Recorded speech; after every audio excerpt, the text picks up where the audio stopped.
Hi అండి, welcome back to our channel. ఈరోజు నేను గోధుమ సున్ని చేస్తున్నాను. గోధుమ ప్రసాదం అంటారు కదా. ముందుగా గోధుమ నూకని బాగా వేపుకోవాలి. వేపిన తర్వాత 2 గ్లాసులు పాలు, అలాగే 2 గ్లాసులు వాటర్ వేసి బాగా మరిగిన తర్వాత యాలకుల పొడి వేసి, అలాగే షుగర్ కూడా వేసిన తర్వాత ఈ గోధుమ నూక వేపినది వేసుకొని పొయ్యి మీద పెట్టుకోవాలి. అది బాగా బాగా ఇలా మనకి ఇప్పుడు నేను చూపిస్తున్నట్టు కన్సిస్టెన్సీ అనేది ఉండాలి.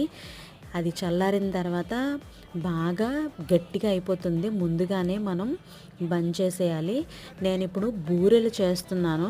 ఈ షుగర్ ఎందుకు చూపిస్తున్నానంటే, ఈ షుగర్లో వాటర్ వేసి ఆ వాటర్తో ఇదిగోండి పైన తోప అంటారు కదా, ఆ తోప కోసం ఈ పిండి అయితే కలిపి పెట్టుకున్నాను. అది మైదా పిండి.